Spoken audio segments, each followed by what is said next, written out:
بسم الله الصلاة والسلام على رسول الله صلى الله عليه وسلم. السلام عليكم ورحمة الله وبركاته.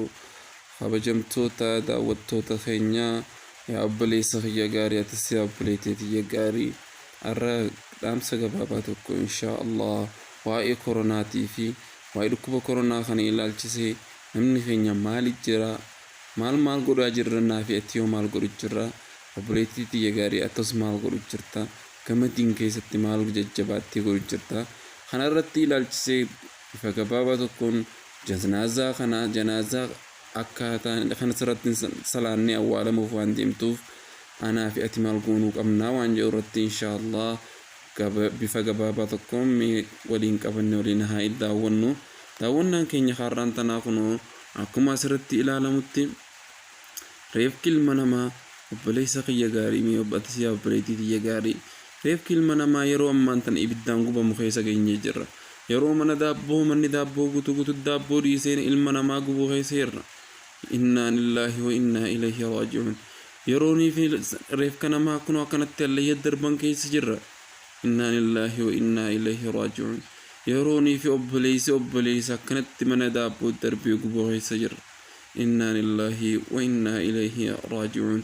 yaa obboleessa kiyya gaarii mee maal qopheeffattee lafaa qabda? Fuulduree rabbii keetii dhaabbachuudhaaf maal qopheeffattee lafaa qabda? Ati yeroo ammaa ilaa hanga ammaatti biyya teenya keessattuu karaa naannoo keenyaa kana keessatti namni ilaa hanga ammaatti dhiisin yaa obboleessa kiyya gaarii hanga yoom teessee toobatta? Toobaan kee yooma qulqulliita? Ilaa hanga duutee fuulduree rabbii keetii dhaabbattu eeyda. Odoonii fi namni tokko sirratti salaannu yoo muslima taate sanqa fuulduree rabbii dhaabbattu eeyda.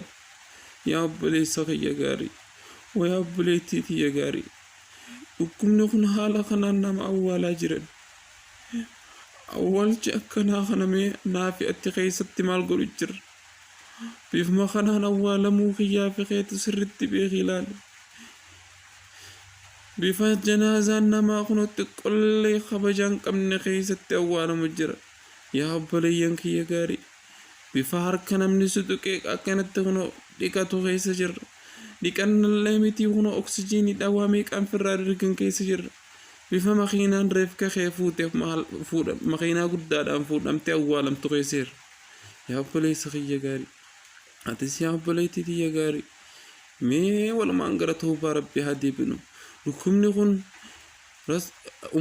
عمر بن الخطاب رضي الله عنه مالجي ما ينزل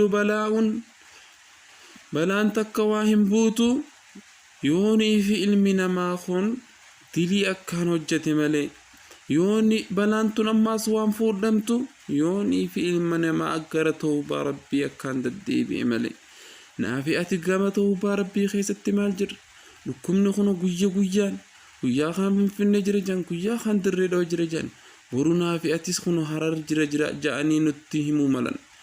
Anaa fi ati kanaan duratti dhukkuba kanaaf maal qophoofne maal godhu jirra? Yaa obboleessa kiyya gaarii atis yaa obboleettii kiyya gaarii dhukkubni kanaan kutuu keenya nutilleen rabbitti majanfannaa. Rabbiin dhukkuba kanarraa nu haa tiisu. Isinis ganamaa fi galgalallee وقورا فوديم تاني في قوها تاني هندق ذكري ربي تندم بهنا يا أبليين كي يغاري ذكري ربي تندبانان أكا أمتا خنا تهر على بودها فين سيهنجر أكا أمتا خنا أدوني فين تانين درتي نافي أتس يا أبليس كي يغاري أتس يا أبليتي كي يغاري ودوني في منبا دابوت تنقبنين درتي ودولو فين تينيج الله فود أمتي هنا أكا أما سرتي أغرتن كان قد إنك أمنين درتي أبليس كي يغاري وياتي سبليتي في يغاري كرا ربي خينيا توبني لكم نكون أكا بيا خينيا في أمتا هواس مسلمة هندراه ربين ديبسو إن شاء الله ندسني خلنا إسنس بك جرتن هندا وهاي لكو بخنا الرتي كدفا خينيان ربي خينيا ها خلنو يا بلين كي يغاري أني قوان كانهم قران دندهيتي ميت كرو أمو وان جرو يوني في والهبتشسن الرقاري وعلى فرت إجان الكاجر يوني في ولج الجنة ميت لا شعر يسخن كنو غافا كنتا تجر gaafa fuudhamtee reefkee kee kun mana daabboo seenuuf sadarkaa taraqanyaa qabatu jira. Tareenyumaan nu gubaa jaanii gaafa warri keessan gaafatanii dhuuf. Yaa obboleessa kiyya gaarii gaafa reefkee kee fuudhamee kun makiinaadhaan harkifamee shorreeffamee hallayya darbamu jira. Yaa obboleessa kiyya gaarii gaafa kun makiinaan akkanas awwaalu keessa jira. Gaafa obboleessa akkana awwaalu keessa jira. Tun waan garaan nama danda'ee himanii miti. Gaafa namni ilmi namaa akka shimbirrootti duuti isaa lafa tana balleessite keessa jira.